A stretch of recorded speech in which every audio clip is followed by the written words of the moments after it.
வணக்கம்.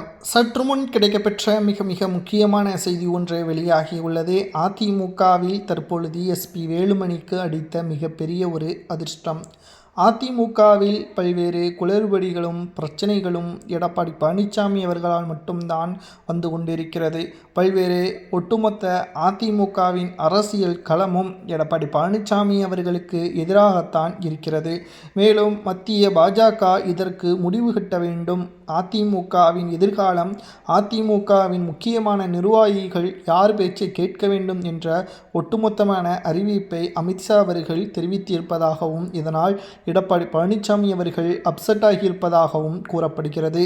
அதாவது அதிமுகவின் கடந்த 11 தேர்தல்கள் எடப்பாடியின் மீது மத்திய பாஜகவும் நம்பிக்கை வைத்தது.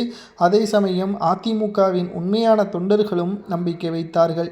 ஆனால் ஒட்டுமொத்தமான தேர்தல் முடிவுகளோ அதிமுகவிற்கு எதிராக மட்டுமல்ல, மிகப்பெரிய அளவில் வாக்கு சதவீதத்திலும் மாற்றங்களை ஏற்படுத்தியது. மக்கள் அதிமுகவை வேண்டாம் என்று ஒதுக்கிவிட்டார்கள். அதே சமயம் திராவிட முன்னேற்ற கழகத்தையும் இந்த தேர்தலில் ஒதுக்கியதோடு புதிதாக தவேகாவின் பக்கமும் மக்கள் ஒட்டுமொத்தமாக வந்துவிட்டார்கள்.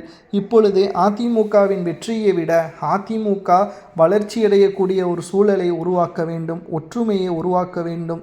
தொண்டர்களை அதிமுகவில் நிலைத்து நிற்க அதற்கு உதவ வேண்டும். இதற்கு எடப்பாடியால் முடியாது.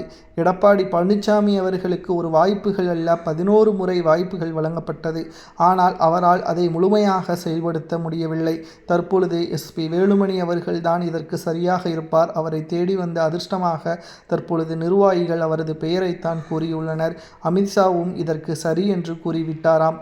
ஆனால் எடப்பாடி இதற்கு மறுப்பு தெரிவித்தாலோ, பிரச்சனைகளில் ஈடுபட்டாலோ, அமலாக்கத்துறையின் மூலமாக அதிமுகவின் பல்வேறு நிகழ்வுகள் எடப்பாடிக்கு எதிராக மாறும். தேவைப்பட்டால் டெல்லி திகார் சிறையிலோ, புழல் சிறையிலோ வசமாக டெண்டர் ஊழல் முறைகேடு, ஒட்டுமொத்தமான பழைய வழக்குகளை விசாரணையின் வளையத்தில் எடப்பாடியை சிக்க வைப்பதற்கு கூட நாங்கள் தயங்க மாட்டோம் என்று அமித்ஷா அவர்கள் எச்சரிக்கை செய்திருப்பதாகவும் தகவல்கள் வெளியாகியுள்ளது.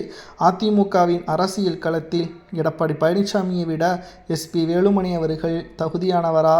பொதுச்செயலாளர் இடத்திற்கு அதிமுகவை கட்டமைப்பதற்கும் எஸ்பி வேலுமணி அவர்கள் தகுதியானவரா என்பதை மக்களாகிய உங்களது கருத்துக்களை கமெண்ட் வாயிலாக கூறுங்கள். அது மட்டுமல்ல, எடப்பாடி பழனிசாமி அவர்களை வேண்டாம் என்று கூறியதற்கு காரணம் தனிப்பட்ட கோபம் கிடையாது. வாய்ப்புகள் முறையாக வழங்கப்பட்ட போதிலும் அதை சரியாக பயன்படுத்த எடப்பாடி தவறிவிட்டார். இதனால்தான் மக்களும் சரி, தொண்டர்களும் சரி எடப்பாடியை புறக்கணிப்பதாக நிர்வாகிகள் கருத்துக்களை பகிர்ந்துள்ளனர். இதை பற்றி கமெண்ட் வாயிலாக கூறுங்கள்.